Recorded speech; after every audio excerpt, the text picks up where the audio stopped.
The day Marin walked into that boardroom, she was wearing the same gray blazer she had worn to her mother's funeral 3 years earlier. She chose it on purpose, because the last time she had worn that blazer, she had buried something she loved, and she had survived. And she needed to remember that she knew how to survive things. The man sitting at the head of that table had spent 11 months trying to dismantle her reputation, her career, her sense of what was real. He had borrowed her ideas, stolen her contacts, and then looked her in the eye at a company dinner and told their boss that she was struggling to keep up with the pace. He had done all of this quietly and methodically, the way a person poisons a well, just a little at a time, so no one sees it happening. But here's the thing about poison. Eventually the person pouring it gets sloppy. And when Marin sat down across from him that morning, she had in her bag a folder that contained every single thing he had ever done, documented, dated, witnessed. He smiled at her when she walked in. That same easy practice smile. She smiled back. But to understand what that smile meant, what it had taken to get to that room, on that day, carrying that folder, we have to go all the way back to the beginning. Marin had worked in urban development consulting for 9 years by the time she joined Meridian Group. She was 34, meticulous, and the kind of person who sent follow-up emails before the meeting was even over. She had built a name for herself at her previous firm by doing work that nobody else wanted to do. The dense, unglamorous, behind-the-scenes analysis that eventually becomes the foundation of every big project. She was not flashy. She did not need to be. Her husband, Callum, was a high school history teacher with a laugh that could quiet a room in the best possible way. They lived in a brown brick house in a neighborhood that was just starting to get good coffee shops. They had a dog named Pretzel and a running joke about finishing a crossword puzzle that had been sitting on their kitchen table for 3 years. They were not a dramatic couple. They were the kind of people who solved problems quietly and then went to bed on time. When Meridian offered Marin the senior analyst position, Callum took her out to the restaurant where they'd had their first date. He ordered the expensive pasta. She ordered the same thing she always ordered. They talked about what it would mean, the salary bump, the bigger projects, the chance to lead teams instead of just support them. It felt that night like something was finally clicking into place. Her new colleague, Florian, was already there when she arrived. He had been at Meridian for 2 years, which in consulting years is long enough to know where all the bodies are buried. He was Belgian by birth, charming in that particular European way that can sometimes be mistaken for warmth, and he was the kind of person who remembered everyone's birthday and somehow always ended up in the right conversation at the right time. He welcomed Marin with a bottle of wine left on her desk and a handwritten note that said, "So glad to finally have someone worth talking to around here." She kept that note for a while, stuck it to the edge of her monitor. For the first several months, they were close. They worked on the same project cluster, stayed late together, grabbed lunch on Tuesdays when the rest of the office cleared out for client calls. Florian was funny and interesting and seemed genuinely invested in her success. He asked her questions and actually listened. He remembered details. He introduced her to the right people. It felt like the kind of work friendship that makes a job feel like more than just a job. But friendships like that, the ones that feel like they arrived too perfectly, too fully formed, are worth watching. The first thing Marin noticed was so small, she almost laughed at herself for noticing it. It was a Tuesday, maybe 5 months into the job. She and Florian had spent the better part of 2 weeks developing a new framework for community impact scoring, a methodology that Marin had actually drafted from scratch during a weekend when Callum was visiting his sister. She had walked Florian through it, explained her reasoning, answered his questions. He had called it brilliant, used that exact word. The following Monday, their director, a compact and serious man named Stefan, pulled Florian aside after a team meeting. Marin happened to be behind them, gathering her laptop bag, and she heard Stefan say, "That impact scoring idea is exactly what we needed. Good thinking, Florian." She waited for Florian to correct him. He said, "Thanks, Stefan. I've been sitting with that one for a while." Marin walked to the bathroom and stood in front of the mirror for a moment. She told herself she had misheard. She told herself it was one sentence. She told herself that Florian would bring it up later, would laugh about it, would say, "Obviously, I told him you developed it." He never mentioned it. She did not bring it up either, and later she would understand that this was the first of many small surrenders, the kind that seem harmless until you look back and realize they paved the entire road. A few weeks later, something else happened. There was a client presentation that Maren had been preparing for, a big one with a housing authority out of the city's northeast corridor. She had been the primary analyst on the project for months. She knew the data the way you only know something after you have stared at it until your eyes hurt. The morning of the presentation, Stefan stopped by her desk and told her that Florian would be taking the lead on the client-facing portion. "He's got stronger rapport with the client contact," Stefan said, like this was just logistics. Maren nodded. She sat with her coffee and watched Florian walk into that conference room with her slides. She noticed that Callum, when she told him about it that night, did not say, "That's nothing." He said, "That's strange." And she noticed that she had been hoping he would say it was nothing, so she could stop feeling the thing she was feeling.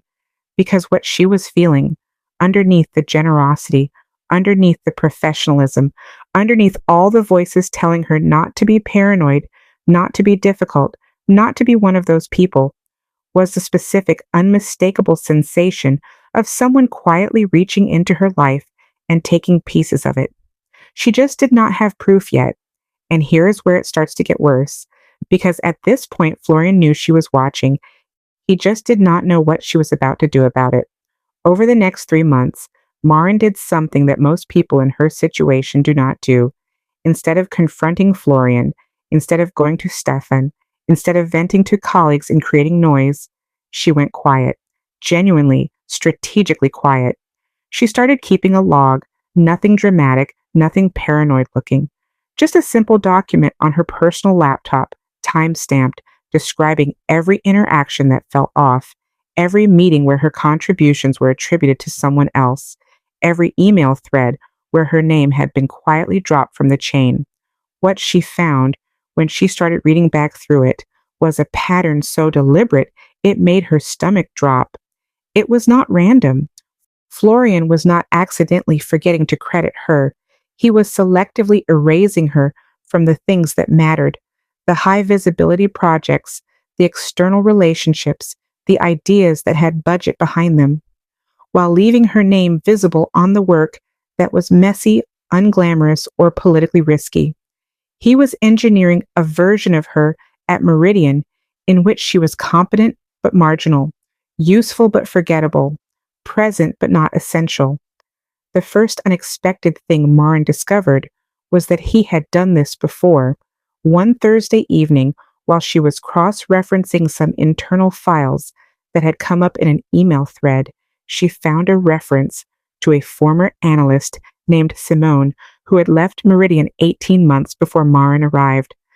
Maren had heard the name in passing. Oh, Simone was great, not sure why she left, but had never given it much thought. Out of instinct more than anything else, she found Simone on LinkedIn and sent a brief, careful message. She introduced herself, said she was at Meridian now, mentioned she had come across Simone's name in some older project files and was curious about her experience there. Simone wrote back within an hour.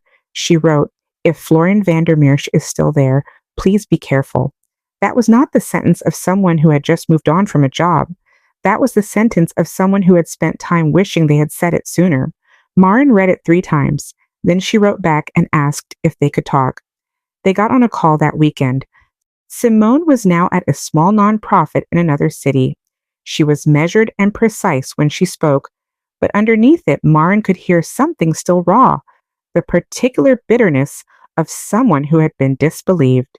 Simone described her last year at Meridian with the kind of detail that only comes from having replayed something many times. Florian had done to her what he was doing to Maren, had worn down her credibility in small ways, had made her look disorganized and slow by controlling the flow of information she needed to do her job, and eventually had positioned himself as the solution to a problem he had quietly created. Simone had gone to HR. HR had found nothing actionable because by then she had no documentation. Florian was polished, he was liked, and Simone by then looked like someone who could not handle the pace. She had resigned 6 weeks later. I should have started writing things down on day one, Simone told Maren. Maren did not say what she was thinking, which was, I already have. But wait, because nobody expected what happened next. The second unexpected thing Maren discovered was that Florian was not just stealing credit. He was actively poisoning the well. She learned this not from a document and not from Simone, but from a junior analyst named Luca, who came to her desk one afternoon looking uncomfortable. Luca was 26 and knew enough at the company that he had not yet learned when to look away. He told her, haltingly, that he had overheard Florian on a call the previous week, telling someone, a client contact it sounded like, that Maren was technically solid, but not really a strategic thinker, that she needed a lot of management. Lucas said, I don't know if I should have said that, but it felt wrong not to. Maren thanked him, kept her voice steady, told him she appreciated it. Then she added it to her log with the date and Luca's name, and she sat for a long time afterward, looking at what she had built over the past months. She had a pattern. She had a prior victim. She had a witness. She was not finished yet, but she was getting close. The thing about a plan built on lies is that it requires constant maintenance. You have to keep every version of the story aligned. You have to remember what you said to whom. You have to make sure the person you are erasing doesn't start comparing notes with anyone. Florian was good at this, but he had been doing it long enough that he had gotten comfortable, and comfort is where careful people make their mistakes. The first piece of real hard evidence landed in Maren's hands by accident. She had been asked by Stefan to pull together a project archive for a client that was renewing their contract, a routine administrative task, the kind of thing nobody paid much attention to. While pulling the files, she found an internal draft document from 8 months earlier, a methodology brief for a transit equity analysis that she was almost certain she had written. It had her structure, her phrasing, her way of organizing the data framework. But the author field said Florian van der Meersch. She compared it to a file on her personal drive, her original draft with her name, dated 6 days earlier. She printed both, placed them side by side on her kitchen table that evening, and she and Callum sat together, looking at them without speaking for almost a minute. What you are looking at when you have something like that in front of you is not just evidence of theft. It is evidence of intention, of time and effort and deliberate choice. This was not a misunderstanding. This was not someone who had forgotten where an idea came from. This was someone who had taken a document, changed the author field, and filed it. Callum, after a long silence, said, "What do you want to do?" And Maren said, "I want to do it right." She went back to her log, cross-referenced the methodology brief against 3 other projects, found 2 more instances where documents had been reworked and reattributed, not altered beyond recognition, just enough to create deniability, just enough that each individual case could be explained away. But together, as a sequence, as a pattern with dates and originals attached, together they told a story so clear that you would have to work hard to misread it. She also did something that felt almost painful in its precision. She called a former professor from her graduate program who had spent years doing expert analysis in workplace litigation. She described the situation in general terms, asked what kind of documentation would be considered compelling in a formal complaint. She took notes on that call too. Stay with me, because this next part changes everything. One afternoon in her 9th month at Meridian, Maren got a calendar invite from Stefan for a one-on-one performance check-in. Routine, he wrote in the subject line. She arrived to find that Florian had also been invited, which Stefan explained by saying he wanted to discuss team dynamics and workload distribution. What he actually said within about 4 minutes of them sitting down was that there was a perception among stakeholders that Maren was not meeting the strategic bar for her role, that some clients had expressed uncertainty about her leadership capacity. She knew then, with absolute certainty, exactly which client contact Florian had been speaking to, exactly what had been said. She had documented the setup. She had watched it be constructed in real time, one piece at a time, over 9 months. She sat across from Stefan and Florian, and she felt something shift inside her. Not anger exactly, but something colder and more useful. Because she had the folder. She had been building the folder for months, and Stefan, looking at her now with that careful managerial concern, had no idea that the meeting he thought he was running was not actually the one happening.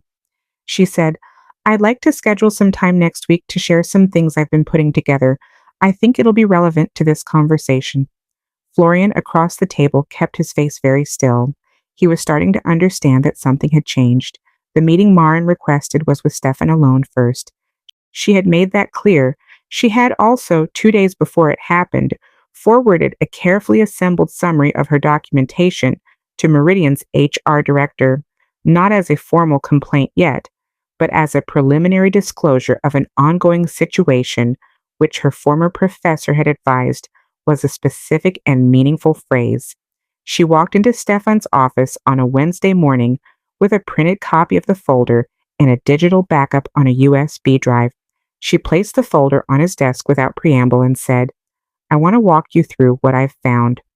Stefan was a man who had spent 20 years in corporate environments and knew how to keep his expressions neutral. But as he turned pages, as he moved from the methodology brief comparison to the email thread chronology to Luca's written statement to Simone's name and contact information and the brief account she had agreed to provide, she watched something shift in his face. Not embarrassment exactly, something more like the specific discomfort of a person realizing they have been used as an instrument in something they did not sign up for. He asked several careful questions. She answered each one without elaboration or emotion, the way she would answer questions about a client deliverable. When he got to the section on the client contact calls, the ones where Florian had reportedly characterized her as lacking strategic capacity, Stefan looked up and said, "He told me similar things." Maren said, "I know." She watched that land. The confrontation with Florian happened the following morning. Stefan ran it, but Maren was there, and the HR director was on the phone. Florian walked in looking composed and walked in looking like a man who was about to handle something, and she would remember later how quickly that changed, not when the documents appeared, but slightly before, the moment he scanned the room and read her face and understood, finally, that he had miscalculated something fundamental. He tried several things in that room.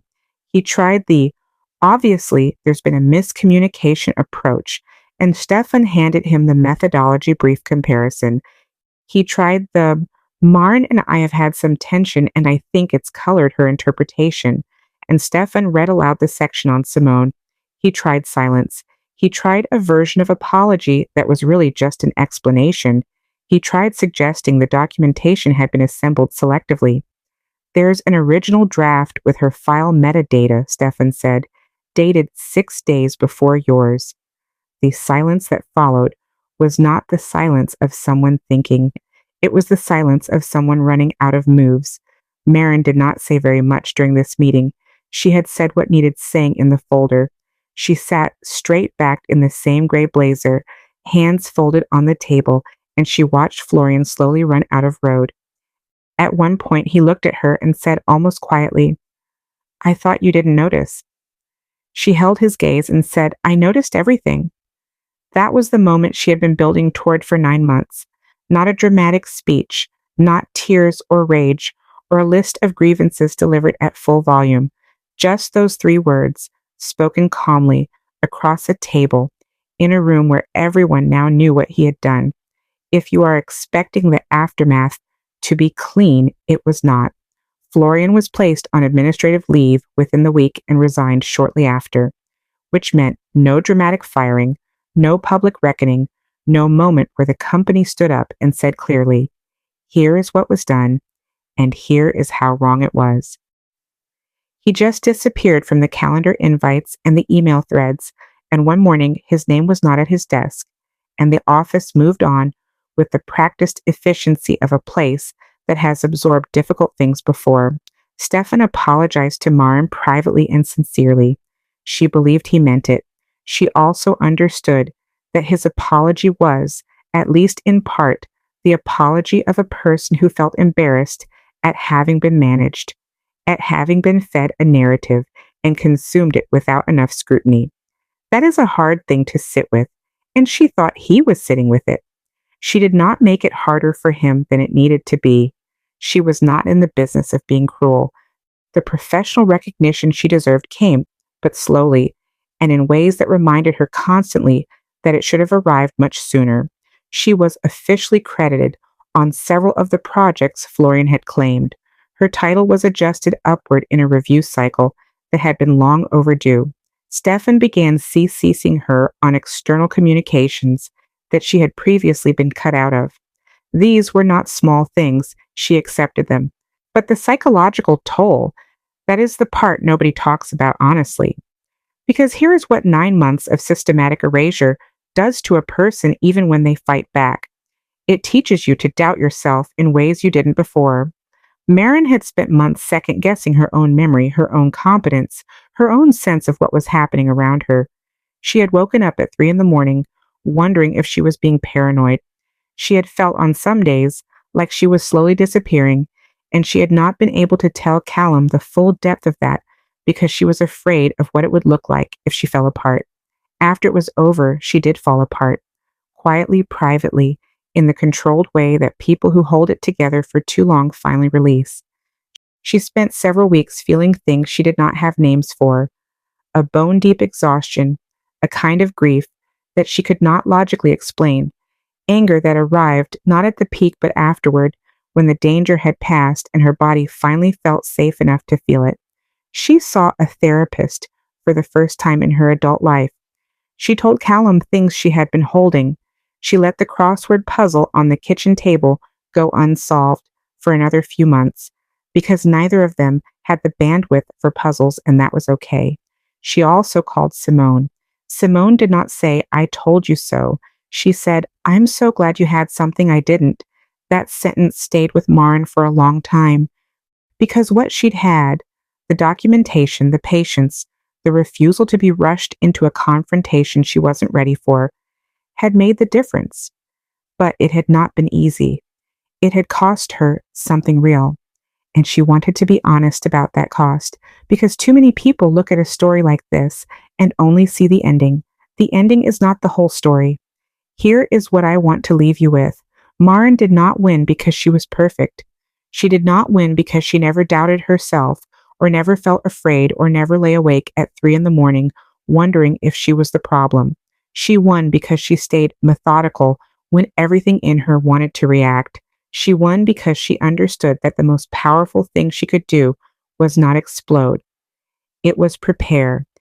And I think about that a lot, because the world is full of Florians, not just in offices, not just in professional settings, in friendships, in families, in relationships, in every space where one person can quietly work to make another person feel small. The mechanism is always the same. They rely on the fact that you won't keep records, that you'll second guess your own memory, that you'll be too worried about seeming difficult or paranoid or ungrateful to say out loud what you're actually seeing.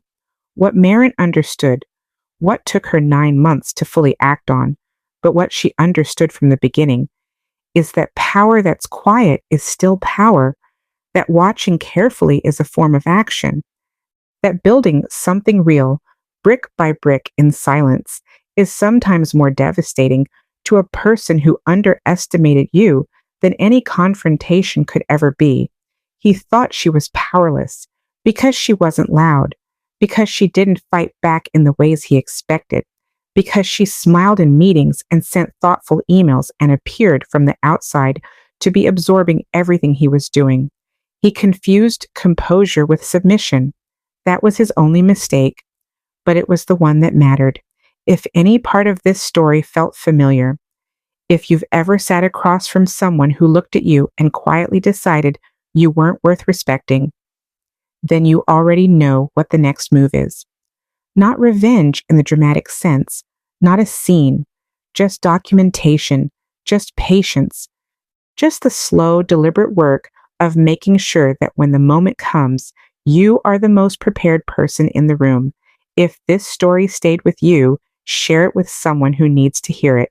Subscribe so you don't miss the next one, because every week we sit down with stories exactly like this, messy, real, and full of the kind of lessons that nobody teaches you in school.